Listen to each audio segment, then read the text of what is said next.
You walk into your favorite restaurant, order a $30 dinner, leave a tip, and walk away thinking the restaurant just made $30. It didn't. That $30 is about to be divided between food suppliers, cooks, servers, rent, utilities, insurance, credit card companies, equipment repairs, taxes, marketing, and a dozen other expenses you never see. And after all of that, the owner might be left with only a few dollars. In fact, according to the National Restaurant Association's 2025 operating data, full-service restaurants had a median pre-tax income of just 2.8% of sales in 2024, while limited-service restaurants were at 4.0% NRA. So a restaurant can look packed every night, generate millions of dollars in annual sales, and still be operating on a razor-thin margin. And that creates a fascinating question. If restaurants sell food for several times what the ingredients cost, where does all the money actually go? Let's follow it. Imagine you own a neighborhood restaurant. You've got 80 seats, you're open 7 days a week, and your average customer spends about $35 before tax and tip. If 150 customers come through the door every day, that's 150 customers, x 35,000 $5,250 per day. Multiply that across roughly 360 operating days, and you're looking at about $1.9 million in annual sales.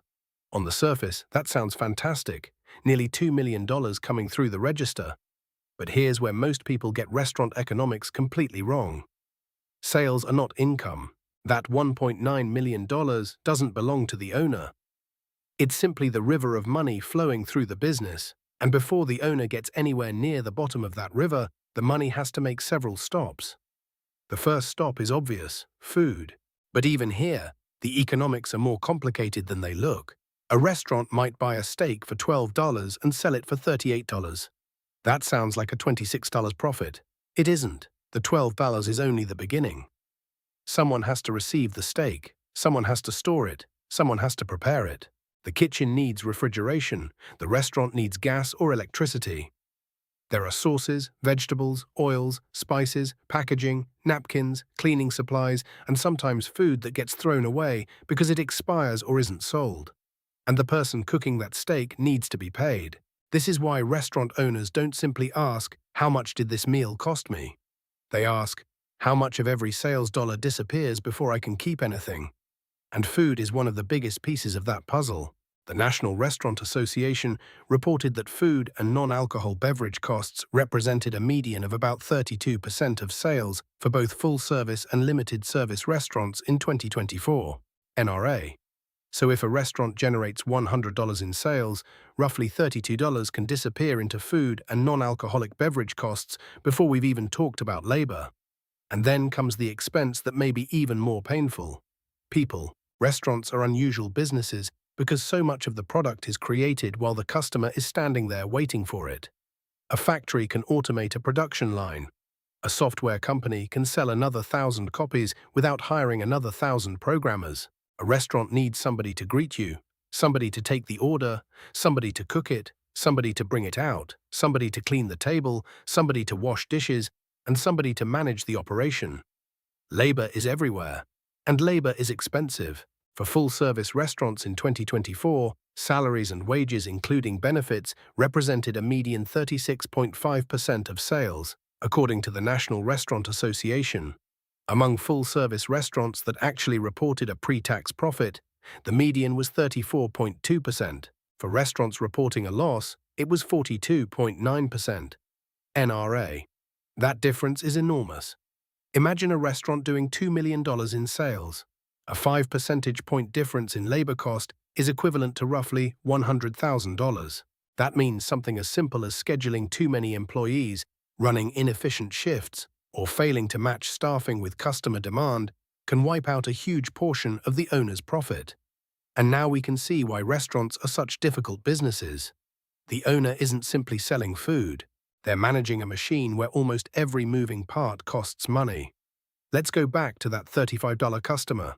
Suppose, purely as an illustrative example, that $35 becomes around $11 for food and beverage costs, around $12 for labor, then several more dollars for rent, utilities, insurance, supplies, technology, repairs, marketing, payment processing, administrative expenses, and everything else. Suddenly, that $35 check doesn't look nearly as profitable. And there's another problem. The restaurant has to pay many of those costs whether customers show up or not. The rent doesn't care if Tuesday night was slow. The refrigerator still runs. The insurance bill still arrives. The equipment still depreciates. The lease still has to be paid. The manager still needs a paycheck. And that is where restaurant economics becomes brutal, because a restaurant doesn't just have variable costs. It has a large collection of fixed and semi-fixed costs sitting there every day, waiting for customers to arrive. Think about an empty restaurant at 4:30 on a Tuesday afternoon. The dining room looks peaceful. Financially, it's dangerous. Every empty table represents revenue that disappeared forever. You can't sell Tuesday's empty seat again on Wednesday.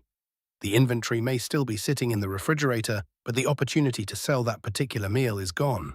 That's why restaurants obsess over something most customers barely notice: table turnover. If you have 80 seats and each table can serve multiple groups during a dinner shift, the same physical space can generate dramatically different amounts of revenue depending on how efficiently it's used. And this creates one of the most important equations in the restaurant business: customers X, average check E as sales. But that's only the beginning. You also need enough customers per hour, enough customers per table, enough sales per square foot, and enough sales per employee. Because a restaurant isn't just selling food, it's monetizing a physical location. That location may have thousands of square feet, dozens of tables, a kitchen full of expensive equipment, and hundreds of hours of employee labor every week. Every unused piece of that capacity is money left on the table. And this is why pricing becomes so important. A restaurant can't simply raise prices whenever it wants. Customers have alternatives. They can cook at home. They can order fast food. They can choose another restaurant. They can skip the appetizer. They can order water instead of a cocktail. They can share an entree. So the restaurant is constantly balancing two forces: how much can we charge before customers leave, and how low can we price before the business stops making money. This is where the menu becomes a financial tool. Look at a typical restaurant menu and you might see steak, pasta, chicken, salads, appetizers, desserts, wine, cocktails, and soft drinks. But the owner doesn't see a list of dishes. They see different margins. A dish that costs $8 to produce and sells for $24 has a very different economic profile from one that costs $15 and sells for $27. And a beverage can completely change the equation. A restaurant may spend relatively little on a soft drink compared with its selling price. Alcohol can also carry attractive gross margins, although actual profitability varies enormously by concept, location, waste, labor, licensing, and purchasing costs. That's why restaurants often design menus strategically. They're not simply asking, what tastes good? They're asking, what will customers buy, what can we produce consistently, and what combination of price and cost makes the entire operation work. And this leads to one of the hidden economics behind your favorite restaurant. The most expensive item on the menu isn't necessarily the most profitable item. Sometimes the humble item is the economic workhorse: a side dish, a drink, a dessert, an appetizer. Something that takes little kitchen time, uses relatively inexpensive ingredients, and sells at a price customers barely question. The restaurant doesn't necessarily need every item to have the same margin. It needs the overall mix to work. And that's important because customers don't order from a spreadsheet. They order emotionally. One person wants the expensive steak, another wants the cheapest pasta.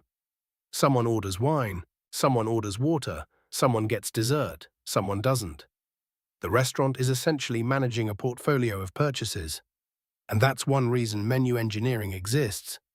But even a brilliant menu can't solve the biggest structural problem. The restaurant has to keep the building open. Rent and occupancy costs are constantly draining cash. The exact percentage varies by concept and location, but occupancy, utilities, supplies, administration, repairs, marketing, insurance, and payment processing all compete for the same remaining sales dollars.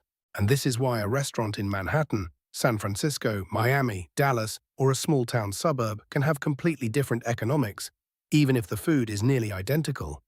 The customer sees a burger, the owner sees rent. The customer sees a beautiful dining room, the owner sees construction costs. The customer sees a patio, The owner sees permits, furniture, maintenance, insurance, and real estate. The customer sees a packed Friday night. The owner sees payroll. And there's another bill hiding in almost every transaction. The credit card swipe. When customers pay electronically, the restaurant doesn't necessarily receive every dollar of the sale. Payment processing takes a portion. One transaction isn't much, but multiply that across hundreds of thousands of dollars in annual sales, and small percentages become real money. Now add insurance, equipment maintenance, pest control, laundry, cleaning products, software, point-of-sale systems, music licensing, accounting, legal expenses, repairs, security, trash collection, uniforms, delivery fees, advertising, and sometimes debt payments. This is the part customers almost never see. They see the $35 entree. The owner sees a chain of expenses attached to that $35, and this is why a restaurant can have a high markup but a low profit margin. Those are completely different things. If an entree sells for $30 and the food costs $9, the gross difference is $21. That's a 70% gross margin on that particular food cost calculation. But the restaurant doesn't get to keep the $21. That money has to help pay everyone and everything else. This distinction is crucial. A restaurant can have attractive gross margins on individual dishes while still producing a disappointing bottom line. And the industry data makes that painfully clear. The National Restaurant Association says a typical restaurant historically operated around a roughly 5% pre-tax profit margin, while its 2024 survey found median pre-tax income of only 2.8% for full-service restaurants and 4.0% for limited-service restaurants, NRA. That means on $2 million of sales, a 3% pre-tax margin is only $60,000. Read that again. $2 million of revenue, $60,000 of pre-tax income. And that's why restaurant owners often look richer from the outside than they actually are. The restaurant might be doing millions in sales, but sales volume isn't the same thing as wealth. Now let's make the economics even more interesting. Suppose our hypothetical restaurant generates $2 million in annual sales. Let's say it somehow manages to produce a 3% pre-tax margin. That's $60,000. Now imagine one major expense increases by just 2% of sales. That's another $40,000 gone. The owner's pre-tax profit falls from $60,000 to just $20,000. That's a 67% reduction in profit caused by a seemingly small change in the cost structure.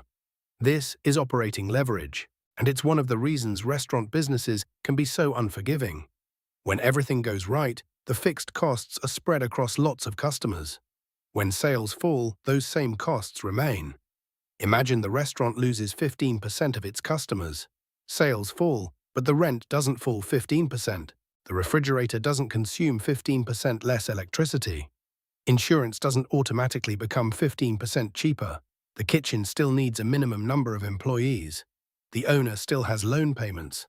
So profits can fall much faster than sales. And this is why the restaurant business can feel like walking a tightrope.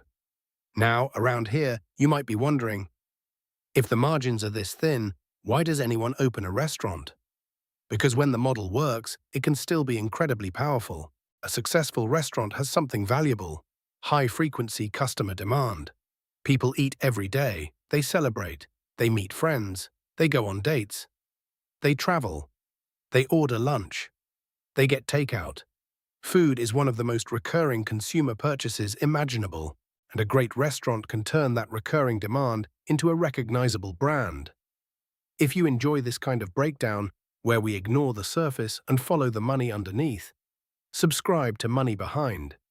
Because the economics behind ordinary businesses are often much stranger than they look. Now imagine the restaurant becomes popular, the tables are full, the average check rises, the kitchen becomes more efficient, the owner negotiates better supplier prices. Waste falls, labor scheduling improves. Suddenly, the same building can produce more revenue without increasing every expense proportionally. And that's where economies of scale start to matter. The National Restaurant Association found that among full-service restaurants with annual sales of at least $2 million, food and non-alcohol beverage costs represented a median 31.0% of sales in 2024. For full-service restaurants below $2 million in sales, The figure was 33.7%. The higher volume restaurants also reported a median pre-tax income of 4.3% compared with just 1.1% among restaurants below $2 million in sales. NRA. That's a huge difference, and it reveals something important. More sales don't automatically create more profit. But if a restaurant can increase sales while controlling its major costs, scale can dramatically improve the economics. More customers can mean better purchasing. More purchasing can mean better supplier terms. A streamlined menu can reduce waste. Better scheduling can reduce unnecessary labor. A stronger brand can support higher prices. And a busy restaurant can spread fixed costs across more transactions. The same kitchen, the same lease, the same dining room. But more customers moving through it. That's the dream. Now let's talk about how the restaurant actually gets there, because customers don't magically appear. Marketing costs money. Maybe it's social media, maybe Google, maybe local advertising, maybe influencers, maybe delivery apps, maybe loyalty programs. Maybe the restaurant simply becomes famous because people tell their friends. But every customer acquisition strategy has an economic question behind it. How much did it cost to generate this customer, and how much money will that customer produce? If a restaurant spends $20 acquiring a new customer who comes once and spends $30, that may be a terrible business decision. But if that customer becomes a regular who visits twice a month for 3 years, the economics look completely different. This is customer lifetime value. And for restaurants, repeat customers can be incredibly valuable, because the second visit doesn't require the restaurant to rediscover the customer. The brand already exists in their mind. They already know the location. They already trust the food. The restaurant has effectively turned one marketing expense into a relationship, and that relationship can become the foundation of the business. But now we need to talk about the thing that can destroy all of this: debt. Opening a restaurant can require significant upfront capital. You may need construction, kitchen equipment, refrigeration, furniture, lighting, plumbing, electrical work, signage, point-of-sale equipment, deposits, licenses and permits, initial inventory, payroll before the restaurant becomes busy, and working capital to survive the first months. The exact cost can vary enormously depending on whether you're opening a small counter-service location, taking over an existing restaurant, building a high-end dining room, or constructing a completely new space. But whatever the number is, that money has to come from somewhere. The owner might use savings. Partners might invest. A bank might lend money. Equipment might be financed. And once debt enters the picture, the restaurant has another fixed obligation: interest. A restaurant doesn't just need to make enough money to pay employees and suppliers. It may also need to make enough cash to service the debt. And this is where a mediocre restaurant can become dangerous. Imagine a business that technically produces a profit on paper, but doesn't generate enough cash to comfortably cover loan payments, equipment replacements, taxes, and working capital needs. It can still fail, because businesses don't die from insufficient accounting profits. They die when they run out of cash. Now let's calculate the break-even point. Suppose our hypothetical restaurant has annual fixed and semi-fixed costs of $900,000. And after food and other variable costs, it retains roughly 40% of each sales dollar to cover those fixed expenses. The rough break-even sales level would be $900,000. 40% equals $2.25 million in annual sales. That's the simplified example. The restaurant could be busy. It could have customers every night. But until it generates enough contribution to cover those fixed costs, the owner isn't really making money. And that's the number that matters. Not how many people came in tonight, but how much contribution did those customers generate after the costs directly associated with serving them. Now imagine 3 possible years. In a bad year, sales fall to $1.8 million. Food costs rise. Labor becomes more expensive. Rent increases.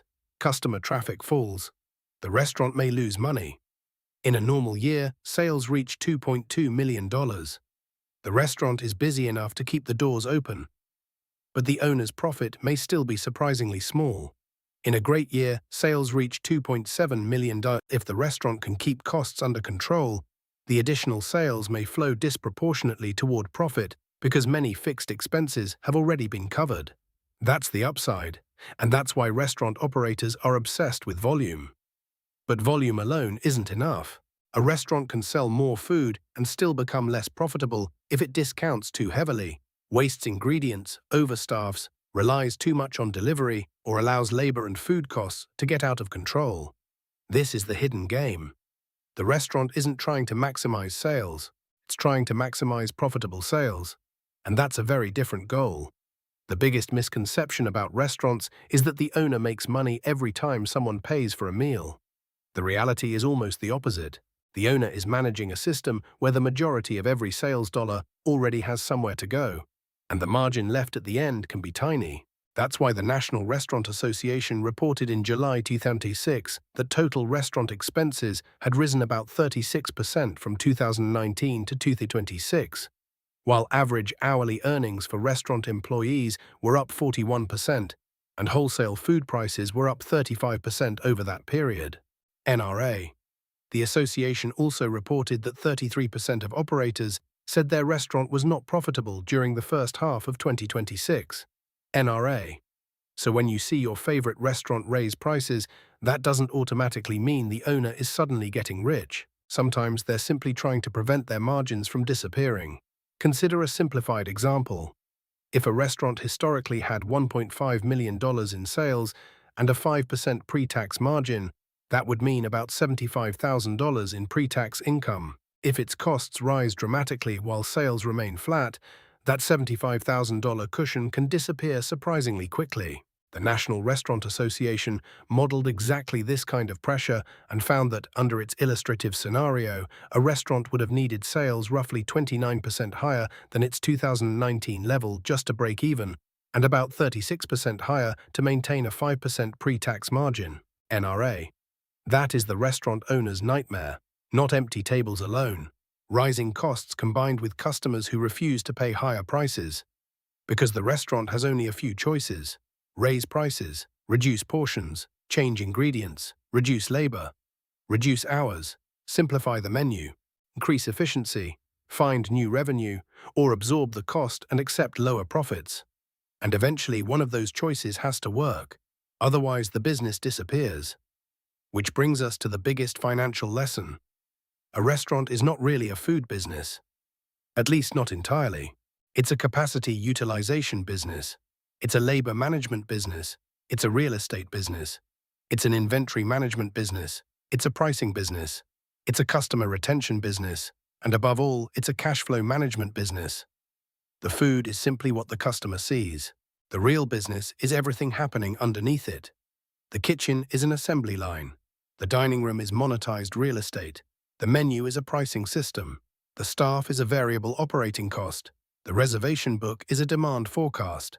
The empty table is unused capacity. And the $35 check is just the starting point of a financial journey.